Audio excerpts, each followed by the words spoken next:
Hey cycling community, this is Steve Grusis, the Cycling Greek, with episode 5 of A Tale of Two Races. I'm having to go to yet another time trial course because the other one can literally kill you, and I'll be explaining why. After the video, please give me your thoughts because I'm going to have to apply for a permit soon. Keith, check out this t-shirt. Come to my race. Hey cycling community, this is Steve Grusis, the Cycling Greek. On my way to videotape the new time trial course that I'm looking at, I thought I'd stop off at the ranger station, get the parking permit set up for this area, back there, just right off the course. Before we go to the time trial course, let's go here. Wait, where's my arm warmer? This is the start, turn one, so to speak, of the Hensley Lake Road Race course. This is going to be stage one. This goes for about 3 miles or so in this direction, and then we go to turn two. Now for the road race, we're going to turn right, but for the time trial, we're just going to start right in that corner, and we're going to go left, right here. Whoa, still don't have my arm warmers on. This is turn two. Turn two of the road race course. It's going to go that way. That's the road race course. Here's the time trial course. We're going to start a little past that sign over there, the stop sign, and go in that direction for 10 miles. And a lot of it, little qualifier there, a lot of it is damn fast.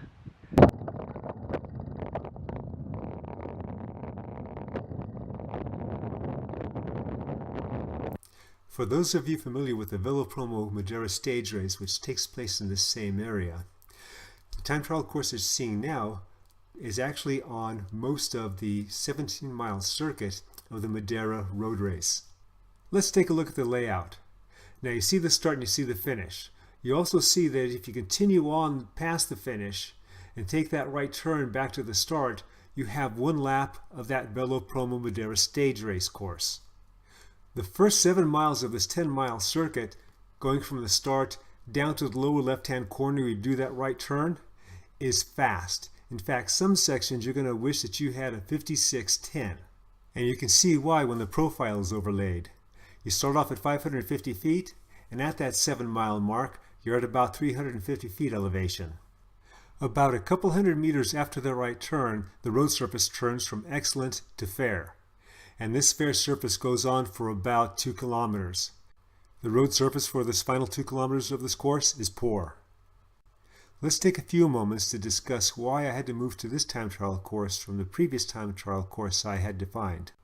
Recall that the time trial course I'm considering now starts at turn 2 of stages 1 road race course, Hensley Lake Road Race course.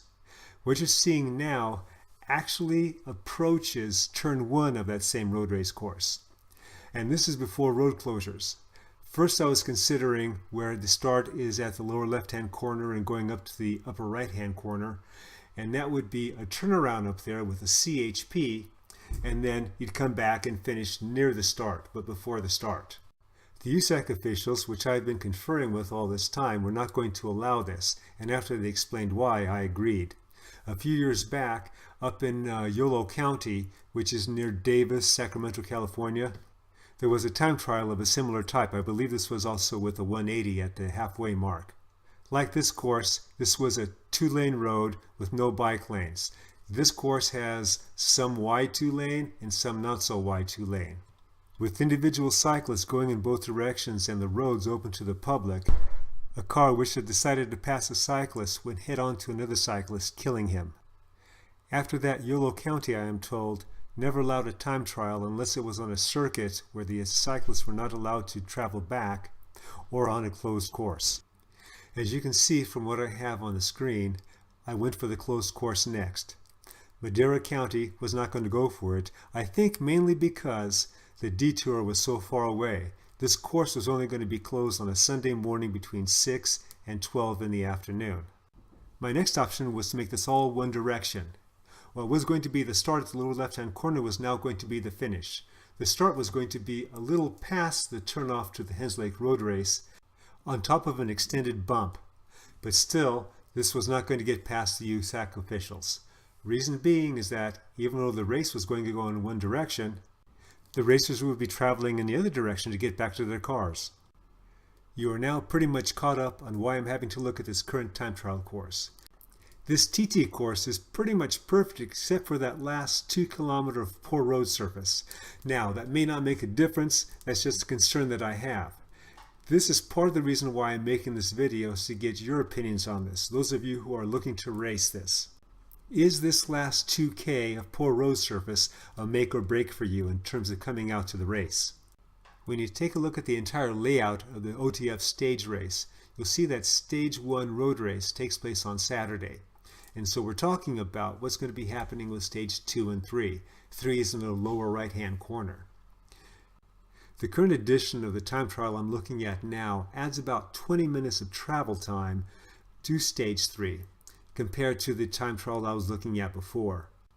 This is critical since I'm not running these concurrently. And I'm not running them concurrently because of the cost of the extra officials and the labor that I don't have.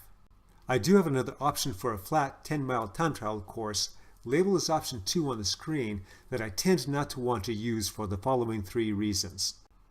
It has another 30 minutes of travel time to Stage 3. I'm not running Stage 2 and 3 concurrently. I'm running Stage 2 in the morning, Stage 3 at noon.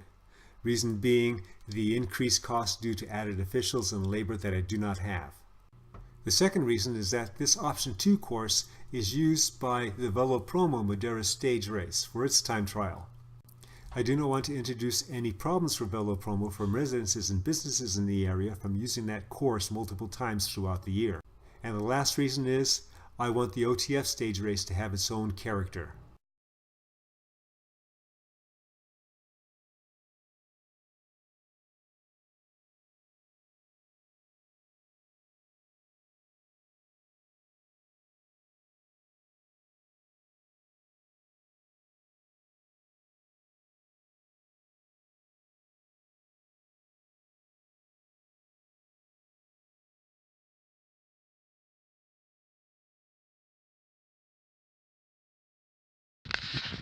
There you have it.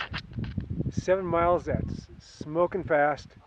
Parts of it you're going to have a 5610, and then 3 miles where the road is fair and then it gets to pour for a bit. Comment on this. I don't have a lot of choices out here. Comment, like, subscribe, share this, let me know what you think. The Cycling Greek.